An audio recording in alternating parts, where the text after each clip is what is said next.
আসুন কবিরাজ মশাই, নিজের চোখেই দেখবেন চলুন কত বড় সর্বনাশ আজ দেবীপুরে হয়েছে।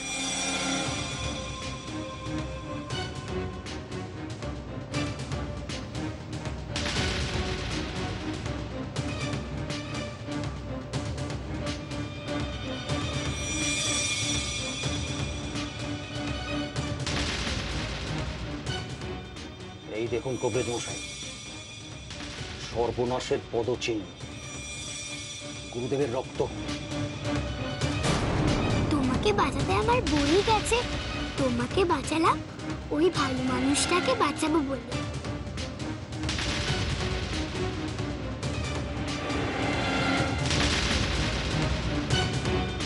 না, মুছবে না, রক্তের দাগ মুছবে না ধনঞ্জয়।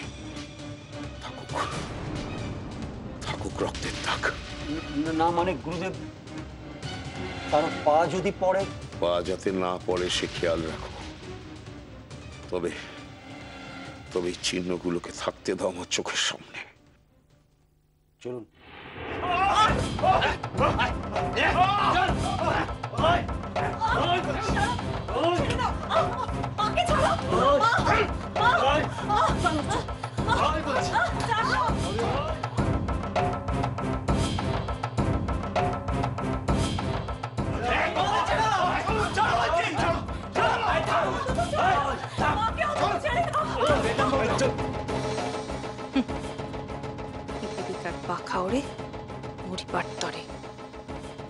কি কেমন লাগছে গরু ছাগলের মতো কোমরের দড়ি বেঁধে চলতে? নাগবু, শ্বশুর ঠাকুরের সাথে কিভাবে কথা বলতে হয় সেটাও ভুলে গেছিস? চুপ বুড়ি! কি ভেবেছেন পুরনো সম্পর্কের কথা মনে করিয়ে আমাকে দুর্বল করে দেবেন? কুল ভাবছেন কুল?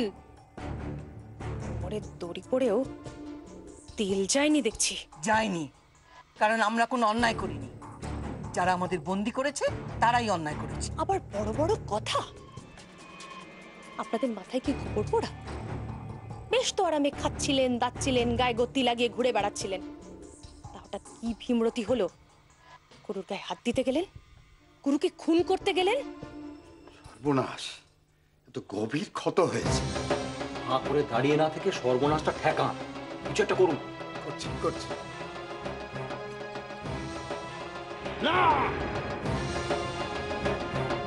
স্থান পরিষ্কার করবে না, কিছুতেই না। চিকিৎসা না করালে আমার প্রত্যেকটা রক্তবিন্দুর হিসেব যতক্ষণ না মেটাচ্ছি ততক্ষণ আমি চিকিৎসা করাবো না, কিছুতেই না। কিন্তু কিন্তু গুরুদেব, শাস্তি শাস্তি শাস্তি শাস্তি দিতে হবে ওদের, উপযুক্ত শাস্তি দিতে হবে। না ধনঞ্জয়, ক্ষত স্থানে চিকিৎসা করালে আমার যে যন্ত্রণার উপশম হবে তাতে আমার ক্রোধ প্রশমিত হয়ে যাবে। তাহলে আর দেরি করবেন না গুরুদেব, নিজের রক্ত না ঝরিয়ে যত দ্রুত সম্ভব ওদের রক্ত ঝরান। এবার ঠেলা সামলান। এই বয়সে এসে গরু ছাগলের মতো মার খেতে কেমন মজা সেটা বুঝুন। মোহিনী, তুমি দয়া করে চুপ করো। কেন কেন চুপ করব? সব ভুলে গেলে তুমি, সব ভুলে গেলে। আমরা তোমার আপনজন, আত্মীয়। 8 বছর আগেও তুমি এই পরিবারের একজন ছিলে। ছিলামই তো। 8 বছর আগে তোমাদের পরিবারের একজনই ছিলাম, কিন্তু তোমরা আমাকে সেই মর্যাদা দাওনি। তাই তুমি তাই বলছো মোহিনী? কোনোদিন তুমি এই পরিবারের থেকে বউয়ের মর্যাদা পাওনি? আমাদের সাথে তোমার কোনো রকম সম্পর্ক নেই? এই পরিবারের কেউ তোমাকে কোনোদিন ভালোবাসেনি? ভালোবাসা? যবে থেকে এ বাড়ির বউ হয়ে এসেছি তবে থেকে আমার শ্বশুর ঠাকুরের লাঞ্ছনা অপমান সহ্য করে আসছি। ঠাকুমা, তোমাদের মহিয়সী ঠাকুমা এ বাড়ির বউয়ের প্রতি তার ছেলের অপমান প্রত্যেকদিন প্রশ্রয় দিয়ে আসছেন। তোমার মা আর পিসিমা তারা তো মেতে থাকতেন তাদের মেয়ে সতী আর সুধাকে নিয়ে। আমিও যে কোনো বাড়ির মেয়ে, আমার প্রতি কেউ কোনোদিন কোনো খেয়াল রেখেছেন? আর তুমি তো একটা অপদার্থ মেরুদণ্ডহীন কাপুরুষ লোক। তুমি সম্পর্কের দোহাই দিচ্ছ? তোমরা বললে হাড় চুড়োয়।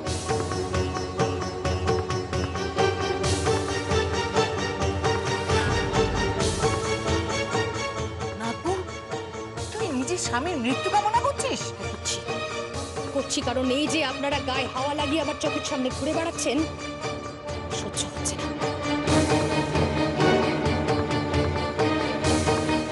আপনাদের মরণ হোক, মরণ মরণ মরণ। নাগবো, তোর এত অধঃপতন হয়েছে? শোন নাগবো, আমি যদি সব ব্রাহ্মণের মেয়ে হই, তোকে আমি অভিশাপ দিচ্ছি। হ্যাঁ হ্যাঁ, অভিশাপ দিচ্ছি। আমাদের মতো অবস্থা তোরও একদিন হবে। তখন তুই যার পায়ে হাত দিয়ে নিজে প্রাণ ভিক্ষা করবি, সে কোনোদিন তোকে ক্ষমা করবে না, কোনোদিন না। কি এত বড় সাহস আমাকে অভিশাপ দেওয়া? পুরো সর্বেশ্বরের সাধন সঙ্গিনী তুমি আমাকে অভিশাপ দেওয়া? এত বড় দুঃসাহস! রক্তবীজের এক এক ফোঁটা রক্ত থেকে জন্ম নিতে এক একটা অসুর, আর আমার রক্তের প্রত্যেকটা রক্তবিন্দু আমার ভিতরে এক একটা অসুরের জন্ম দিচ্ছে। এখন যত রক্ত ঝরবে তত ভয়ঙ্কর হবে ওদের শাস্তি। এই নিয়ে আয় নেমখরামের দলকে আমার সামনে নিয়ে আয়। নিয়ায়াদের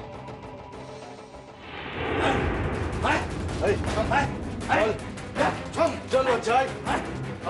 চল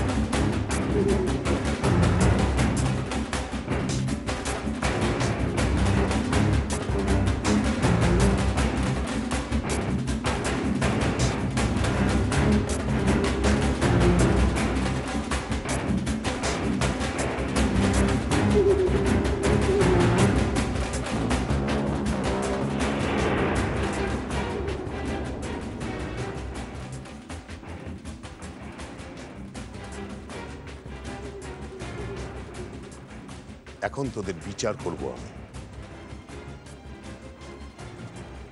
আর এটাই হবে তোদের জীবনের শেষ বিচার। কঠিন শাস্তি দিন গুরুদেব, কঠিন শাস্তি।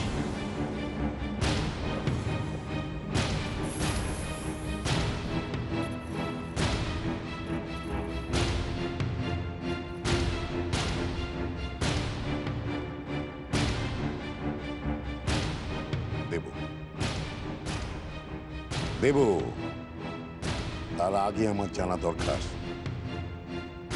এত সাহসেরা পেল কোথা থেকে, আমাকে খুন করার দুঃসাহসেরা পায় কোথা থেকে, আমাকে বিষ খাইয়ে মারতে চেয়েছিলিস, আমাকে বৈঠার বাড়ি মেরে জলে ডুবিয়ে মারতে চেয়েছিলিস, আমাকে কি দেখছিলিস? আমি কিছু টের পাবো না? ওরে, আমি গুরু সর্বেশ্বর, আমার চোখ কান সারা দেবীপুরে ছড়ানো থাকে। বল কার বুদ্ধিতে করেছিলি এটা? বল বল, এই ষড়যন্ত্রের পিছনে মূল পান্ডা কে?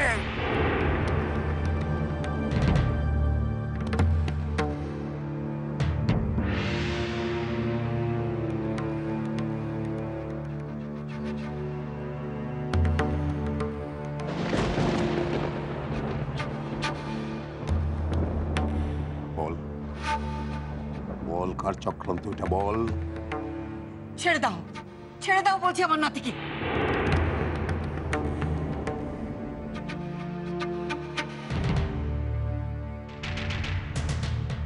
কাউকে ছাড়বো না, কাউকে না।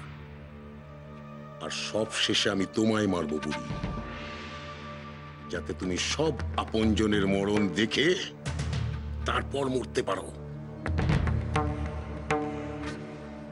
ধনঞ্জয়, আমার চাবুকটা নিয়ে এসো। আগে গুরুদেব, এখনই আগে।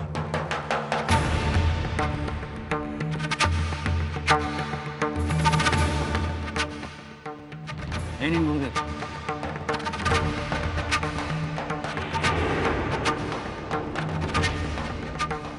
এবার আমার চাবুক কথা বলবে। পিঠে চাবুকের ঘা পড়লেই না এর থেকে হুড় করে সব কথা বেরিয়ে আসবে। সবার আগে চাবুকের দাগ পড়বে এই বুড়ির পিঠে। না, মারবেন না, মারবেন না দোহাই। মা চাবুকের ঘা সহ্য করতে পারবে না। ছেড়ে দিন, ছেড়ে দিন, মাকে ছেড়ে দিন। ছেড়ে দেবো, মাকে ছেড়ে দেবো। ছাড়বেন না গুরুদেব, ওই বুড়িকে মানলেই এরা সবাই মুখ খুলবে। ছেড়ে দিন। না গুরুদেব, না, মার কোনো দোষ নেই, সব দোষ আমার। এসব আমার বুদ্ধিতেই হয়েছে। আমি আমি আপনাকে মারার ষড়যন্ত্র করেছিলাম। আমি আমি আমি ওরা কিচ্ছু জানে না, ওরা কিচ্ছু জানে না।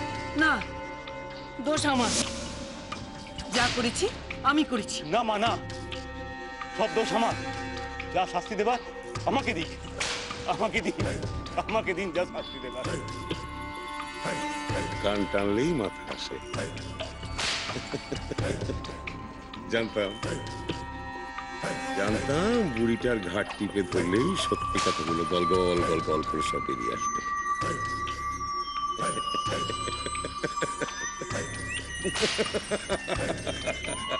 এই! এক্ষুনি ওদের জিনিসপত্র সব ছাড়খাড় করে দিই বুড়ি।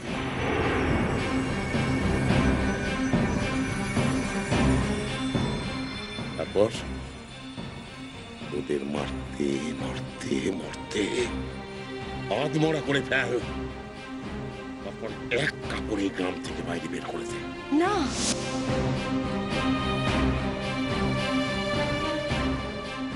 না গুরুদেব, না।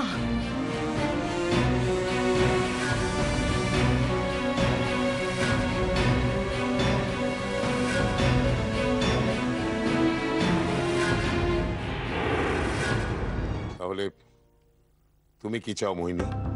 মৃত্যুদণ্ড, মৃত্যুদণ্ড চাই গুরুদেব।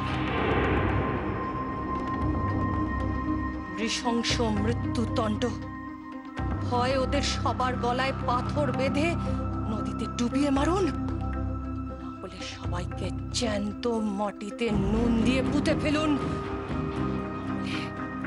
জ্যান্ত পুড়িয়ে মারুন। ভাবে মারুন গুরুদেব, যাতে সারা গায়ের কাছে এটা একটা উদাহরণ হয়ে থাকে, যাতে সারা দেবীপুর গা কেঁপে ওঠে। মোহিনী, তোমার সঙ্গে জরুরি দরকার আছে, এসো আমার সঙ্গে।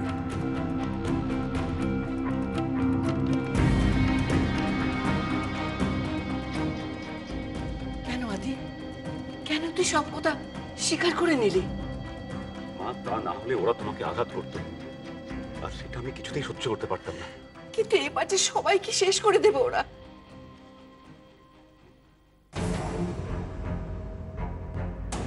কি হয়েছে গুরুদেব? ভুলে যেও না মোহিনী, আমি তোমার গুরু। আমার বুদ্ধির উপর তুমি আস্থা রাখতে পারো, এই শিক্ষা তোমায় আমি দিয়েছি মোহিনী।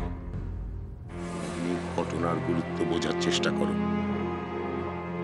আদিত্য নারায়ণ এই গ্রামের পুরনো জমিদার।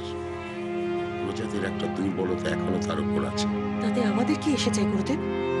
আর তাছাড়া ওরা যে আবার শক্তি সঞ্চয় করে ফিরে এসে আপনার উপর প্রাণঘাতী হামলা করবে না, তার কি নিশ্চয়তা?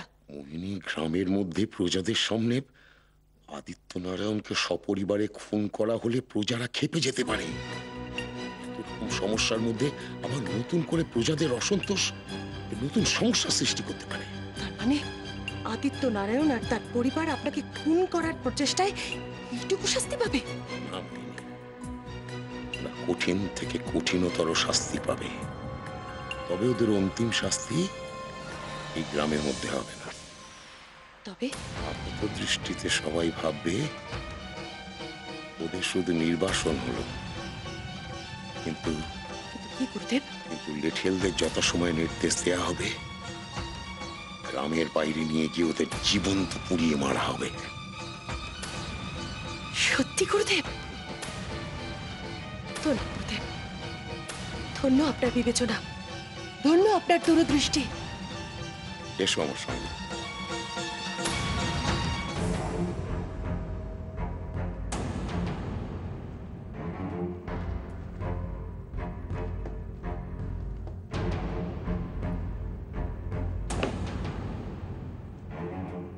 গুরুদেব, ওদের সব জিনিসপত্র বাইরে রেখে এসেছি।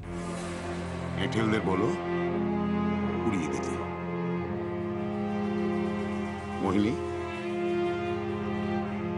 চিনতে পারো এটা? আদিত্য নারায়ণ চৌধুরীর সেই চাবুক। আজের সদ্ব্যবহার করবে তুমি। আমার কপটা রক্ত ঝরেছে, ধনঞ্জয় দেখে রেখেছে। সেই প্রতিটি রক্তবিন্দুর হিসেব চাই আমি, প্রতিটি বিন্দু। আর সেই হিসেব নেবে তুমি। না, মনের স্বাদ মিটিয়ে না।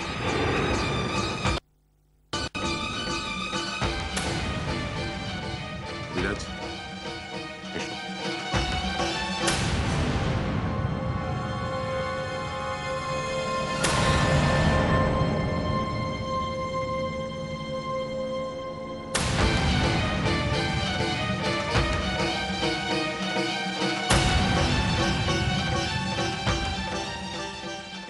আজ সারা জীবনের অপমানের শোধ তুলব আপনাদের পিঠে।